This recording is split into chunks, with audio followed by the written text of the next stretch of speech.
Hello everyone, welcome back to Cars and Kelley. Today I'm just making a short video about a project I just finished on the car, some work I've been doing, the results of it, and why I did it, and some details about it. So as you can tell from the title of this video, this is about the brakes of the car, specifically a full upgrade on pretty much all the components of the brake system on this Miata. There was nothing inherently wrong with the current brakes that were on the car, but I just wanted to go for a slightly more aggressive brake setup with slightly more bite and just a little bit more of a modern feel to the car. So I decided to tackle just a full brake overhaul of the car myself, which included new rotors, new pads, and new brake lines and fluid. So I've been spending countless hours on this weekend. The car's pretty filthy right now as a result, but I'll wash it soon. But if you look closely here, I actually decided to paint the calipers red as well. Obviously, it gives it a few extra horsepower, but no, I just wanted to have that. I always liked the look of red brake calipers underneath whatever wheels and whatever color of the body, actually. I just thought it looked pretty cool to have those red brake calipers standing out here. So I got a special brake caliper paint system for that. From G2 was the brand, and it was pretty reasonably priced, I thought, for the results that it came out with. The paint was pretty intense. Pretty smelly and hardened very quickly, and so you just gotta be careful as you're using it. And there's really a lot more than you need in the kit, but because it hardens so fast, you really only have time to do the calipers on one car, unless you can have more than one set up at the same time. But overall, really happy with how the caliper paint came out. Looks very professional, and just really enhances the look overall, even from such just a cheap kit.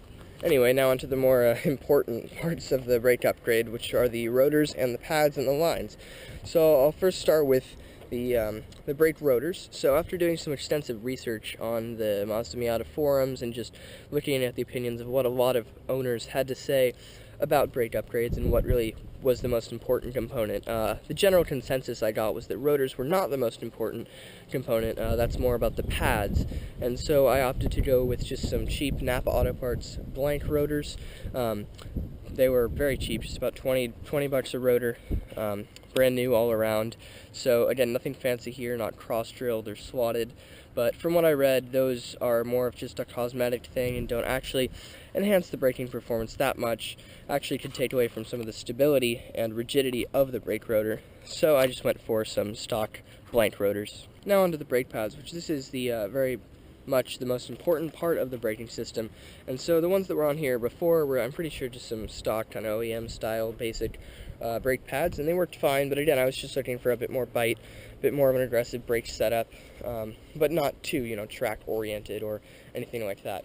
So I ended up going with Hawk HPS brake pads, which stands for High Performance Street. And the idea with these, why I chose them, is they seemed like a good balance between regular kind of stock street car brake pads and more track focused, but not as good on the street pads.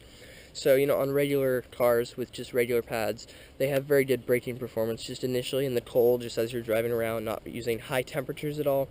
But then once you start to push them a bit more aggressive, or you're just on the brakes heavier and more often, they do start to fade, and that's when you really notice the disadvantages of these regular brake pads. And then on the other end of the spectrum, you have these track-focused pads, which really don't shine until you warm them up, and then they do, they don't fade and they bite very hard, but that's not super efficient or doesn't make much sense for the street, just because you're not usually or always on the brakes that hard or warming up the whole brake system that much to take full advantage of them. And they also tend to squeal and generate more brake dust, so I didn't really want something that track focused. So again, that's why I went for these Hawk HPS brake pads, which seemed to strike a nice balance, I thought, between street and track performance. The last part of the brake system that I did do an upgrade to was the brake lines. This is the line that connects the brake caliper just into the rest of the brake system in the car. So you can't see them right here because the wheels are in the way. You do have to take all the wheels off to get to them. But I think the ones that were on before were just the stock, Mazda ones from when the car was new, 16 years ago. So again, just like the rest of the system, nothing obviously wrong with those brake lines. I just was looking for an upgrade, just kind of to go with my whole brake overhaul. So I ended up going with some stainless steel and then Teflon coated brake lines from 949 Racing. After looking a lot actually into this topic and debate of whether stainless steel brake lines are worth it, or do offer any performance benefit, or even have some negatives. So I did a lot of research on what people had to say about the issue of brake lines, and the consensus seemed to be the actual performance gain was sort of debatable. Some people had more to say about whether they did increase the rigidity of the pedal and the feedback and all that. Some people were a little bit more skeptical of that. And then the only downside potentially was if the abrasive kind of stainless steel rough edge rubbed against any other part on the car, it could cause some wear and some potential harm to other parts. So again, I chose these ones from 949 Racing. They are Teflon coated. They have kind of an orange rubbery skin around the stainless steel. So there shouldn't be any rubbing at all, of course, anyway, but if it does rub against any other part of the car for whatever reason, it shouldn't cause any more harm than just the stock rubber ones. So that's why I ended up going with these, even though I know the performance benefit is debatable with stainless steel brake lines. I still thought I would give it a go, just to go with the rest of my brake upgrade. And last but not least, the brake fluid is a pretty crucial part of the brake system as well. So if you go over here to the brake master cylinder, it says use .3 brake fluid. So I did also some research about brake fluid and found out that .3 and 4 are pretty compatible, and that .4 seems to be kind of better overall. The only thing being you have to flush the system a little bit more frequently than .3 because of the higher boiling temperature. But because of that higher boiling temperature, .4 brake fluid is thought of to be preferred because you can push the brakes harder without risking any sort of boiling from the brake fluid. So I did go with some .4 kind of racing type brake fluid that got very good reviews and just seemed to be great overall to go with my system. So how did it turn out overall? Well, like I said, I did all the work myself this past weekend, so it did take quite a lot of time just because I'd never done it before. Had to jack up the car on 4 stands, take the wheels off, take all the old brake system off, clean new rotors, put the rotors on, paint the calipers, figure out how to put the new pads on, get some different kind of lubricants, get the brake lines on, flush the old brake fluid. There was just a lot of different steps, a lot of process that I'd never done before, so of course it took me longer than a professional mechanic would have done it, but I'm just trying to do all the work on this car myself, just as a learning process. I'd really like to learn this car and really how it works and all the different parts, just in case something ever happens. I know how to fix pretty much anything on the car, so that's why I undertook this project myself, and I'm pretty happy with how it came out, actually.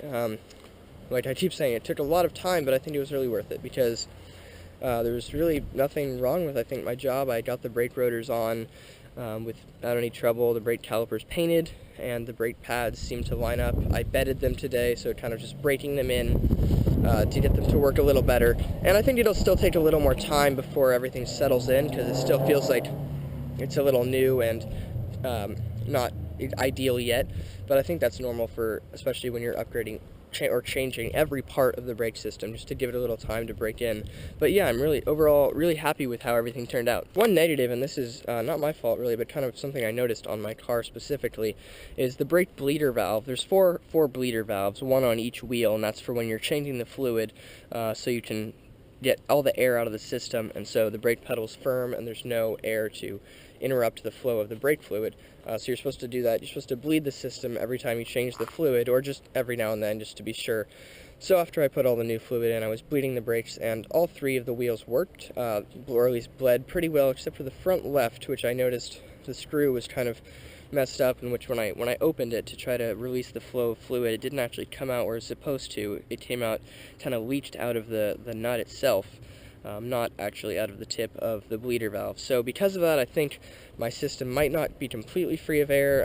The pedal seems like it could be a little firmer, and I'm not sure if it's because of that, or maybe just because this car can only get so good at braking compared to maybe a modern car. So I'm not sure. It's not a big deal. I'm pretty happy with the whole setup overall. Just something I thought I'd mention that I'm going to try to look into in the future, see if I can improve it all. Anyway, like I keep saying, I'm pretty happy with how this came out overall. It's nothing drastically different, like, a big brake kit from Wheelwood with, 4-piston calipers and big, huge slotted rotors.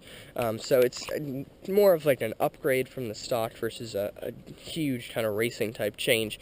But that's fine, that's all I was looking for. So we'll have to see how it sits in over time, if the braking performance improves at all, how all the parts hold up. But I'm happy with how it came out right now, especially because I did all this work myself the first time.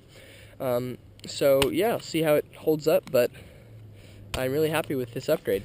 I have a lot more upgrades planned. over the course of my ownership of this car. There's a lot of stuff I want to do to it over time, so I'll be, of course, making videos anytime I make any sort of changes to the car, just documenting my progress with it. But for now, that's been it. This has been Cars and Kelley. Thanks so much for stopping by, and I'll see you next time.